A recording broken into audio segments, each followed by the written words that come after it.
रणनीति को, भावी रूपरेखा को आपके सामने रखें। भारतीय किसान यूनियन के सेक्रेटरी जनरल और 40 मेंबर्स कमेटी के एक अहम सदस्य। टेलीविजन के माध्यम से तो आप लोग बहुत देखते रहते होंगे। 6-7 वर्ष पहले हम भी हिसार में मिले थे, महाधिवेशन के सिलसिले में कन्वेंसिंग पे आए थे, प्रेस कॉन्फ्रेंस थी, तो वो आपके सामने अपने विचार रखे। इससे पहले मास्टर अनूप सिंह सहरावत जी एक शाल भेंट करके उनका सम्मान करेंगे। मास्टर अनूप सिंह जी आदरणीय श्री युद्धवीर सिंह जी को शाल भेंट करेंगे। बहुत बहुत धन्यवाद। मास्टर अनूप सिंह जी हमारे रामायण गांव से हैं और इनको रामायण गांव में तो खरड़ वाले कवे हैं और खरड़ में रामायण वाले कवे हैं। सह खरड़ के असली नाम को शायद बिंदे। तो मैं इंतजार की घड़ी आपकी समाप्त हुई। आज के कार्यक्रम के मुख्य अतिथि आदरणीय श्री युद्धवीर सिंह जी को से अनुरोध करूंगा वो आए और आगे के कार्यक्रम की रूपरेखा और जैसा भी दिशा निर्देश दे। आदरणीय श्री युद्धवीर सिंह। आदरणीय आज की सभा के अध्यक्ष हमारे संघर्ष के साथी भाई बिल्लू खांडा जी, कुंडू साहब, हमारे भाई जो लगातार उपवास पे यहाँ बैठे हुए हैं, तमाम सम्मानित मंच, उपस्थित बुजुर्गों, माताओं, बहनों, नौजवान साथियों, बहुत लंबा वक्त हो गया आप बैठे हैं धैर्य के साथ। मैं आपके धैर्य की दाद देता हूं। अक्सर मैं सभाओं में जाता हूं तो इतनी शांति से लोग इतनी देर बैठ नहीं पाते हैं, 2-3 घंटे के बाद चलना शुरू कर देते हैं। लेकिन जिस तरह अनुशासित होके आप लोग बैठे हुए हैं, आप जो है बधाई के पात्र हैं। 79 दिन से दिल्ली में धरना, 1 डिग्री तक टेम्परेचर गया, 5 दिन बारिश हुई, ओले पड़े। वहां हमारे बुजुर्ग, हमारे धरने पे जो सबसे बड़े, जो सबसे ज्यादा उम्र के बुजुर्ग हैं, 97 साल की उम्र है और 26 नवंबर से वहां बैठे हैं। हमारी माताएं, बहनें और बच्चे, बारिश, ठंड और ओले उनके धैर्य को नहीं डिगा पाए। जिससे भी बात करो उसका एक ही था कि जो होना है वो हो, लेकिन यहाँ से हटेंगे जब जब ये कानून वापस ले लिए जाएंगे। ये जज्बा मैंने किसी आंदोलन में देखा नहीं। तो संगठन है, ये पौधा लगाने वाले जो पौधा थे वो उनमें स्तंभ थे मांगेराम मालिक जी। तो ऐसे वीरों की भूमि ऐसी जहाँ से क्रांति का जन्म हुआ, किसान क्रांति का जन्म हुआ। मैं यहाँ आके अपने आप को धन्य महसूस कर रहा हूँ। आपके बीच में अपनी बात रखने का अवसर मुझे मिल रहा। 79 दिन का ये धरना, 3 नए कानून आए। कानून देश में बहुत बनते हैं, संविधान बना, कानून बनते हैं, बदलाव होता, लेकिन ये तीनों कानून लाए गए जब पूरा देश और पूरी दुनिया कोरोना के सदमे में थी।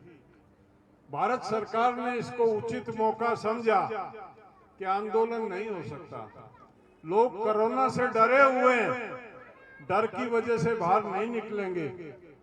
ऑर्डिनेंस के माध्यम से 3 कानून लाए गए। संविधान में ऑर्डिनेंस जो है, अध्यादेश लाने का जो संविधान में एक प्रावधान, कोई इमरजेंसी हो, देश में कोई आपदा हो, तब अध्यादेश लाया जाता। ये तीनों कानून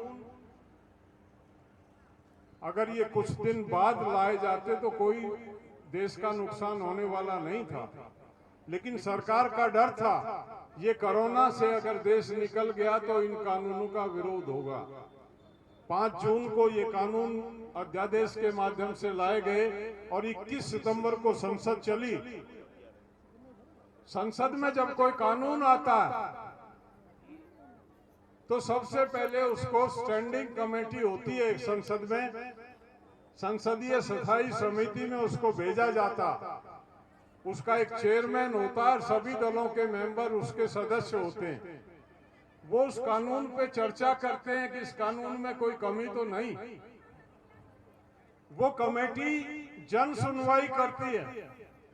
पूरे देश में निमंत्रित किया जाता है लोगों को कि देश की संसद कोई कानून बनाने जा रही है।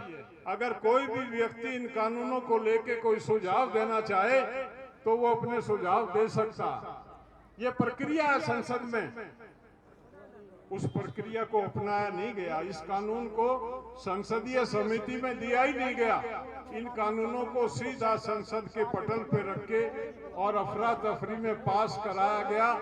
इसी बात से देश के लोगों में, देश के किसान आज वो पहला वाला किसान नहीं है जिसको अपने हितों का ध्यान नहीं हो। किसानों को लगा कि दाल में काला, कुछ ना कुछ गड़बड़ है।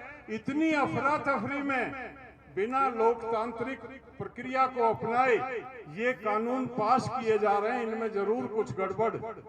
जब ये सामने आए तब पता चला जो पहला कानून था, जो मंडी एक्ट में संशोधन का कानून था, वो मंडी एक्ट जिसका प्रस्ताव चौधरी चरण सिंह ने तैयार किया था। मैं एक सभा में था 1980 में, चौधरी छोटूराम जी की जयंती मना रहे थे हम दिल्ली में। चौधरी चरण सिंह उस सभा में मौजूद थे। चौधरी चरण सिंह ने ये स्वयं वाकया बताया था कि मंडी कानून का जो कानून मैंने बनाया, मैं उसको यूपी में पास नहीं करा पाया। चौधरी छोटूराम ने, उनके पीए थे टीकाराम, उनको लाहौर से लखनऊ भेजा। लखनऊ से वो दस्तावेज मंगा के 1938 में चौधरी चरण सिंह के द्वारा बनाया गया दस्तावेज और चौधरी छोटूराम के द्वारा बनाया गया कानून, उसको तोड़ने का काम ये सरकार, इस सरकार ने किया। चौधरी चरण सिंह और चौधरी छोटूराम इन किसानों के राम और कृष्ण हैं। कोई भी आदमी उनके किसी काम को, उनके बनाए हुए किसी कानून को अगर हाथ लगाता है तो वो हमारे राम और कृष्ण की बेइज्जती करता। उसको इस किसान समुदाय ने नकारा और इस किसान समुदाय ने आज पूरा जो पुराना पंजाब, जो 66 से पहले का पंजाब था, वो पूरा दिल्ली में पूरे तो पूर्ण रूप से बैठा हुआ है। कहीं ना कहीं वो आत्मा, इस कानून की जो आत्मा है जिसमें चरण सिंह और छोटूराम बसते हैं, वो भी दुख किसान के हृदय में। इस कानून में, ये कानून सदियों की मेहनत के बाद बनाए गए थे, ये कोई छोटे कानून नहीं थे। एक दफे मैं चौधरी बलराम जाखड़ के पास बैठा हुआ था, कहना युद्धवीर अगर ये कानून नहीं बनते तो इस देश के किसान के वजूद को ये व्यापारी और ये लूट के माध्यम से मिटा देते। उन्होंने मुझे बताया कि उस समय इन कानूनों के बनने से पहले जब हम अपना घी बेचने जाते थे तो बढ़िया पैर रखता था अपना, और पैर रख के कहता था 2 सेर हो गया। और जब वो खांड तोलते था तो बाट रखता था। वो कह लिया, जब गांव का किसान पूछता था कि मेरा घी तो तेने पैर से तोल दिया, अपनी लात से तोल दिया, और तू खांड को जो है वो बाट से तोल रहा, कहना घी में क्या लगता। दूध जमाया, हाथ से हलाया, घी निकाला और ले आए। इसमें कोई टेक्निक थोड़ा ही है, कोई पूंजी थोड़ा ही लगती है।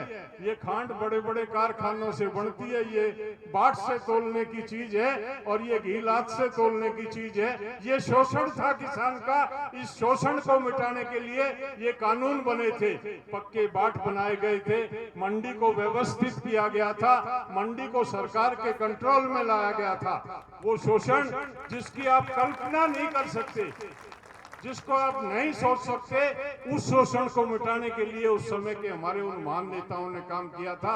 आज इन्होंने उन कानूनों पे हाथ डाला है, दोबारा से उस पूंजीवाद को, दोबारा से उन महाजनों को, उन व्यापारियों को, और वो तो छोटे व्यापारी थे, वो तो हमारा गांव का बढ़िया था, कहीं ना कहीं हिचकता था। ये तो बड़े,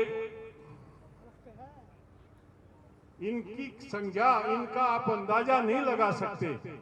मगरमच्छ तो बहुत छोटा है इनके सामने, इनकी तो कल्पना आप कर सकते हैं कि ये सब कुछ इनमें समा सकता।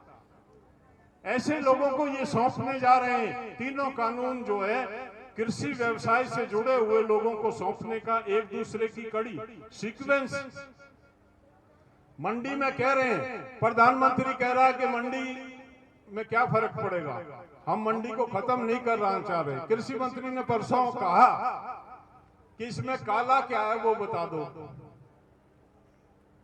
मैंने बताया कृषि मंत्री को, मध्य प्रदेश में ये मंडी कानून लागू कर दिया इनकी बीजेपी की सरकार। इसमें नियम है कि कोई भी आदमी जिसके पास पैन कार्ड है वो कहीं भी जाके खरीद कर सकता।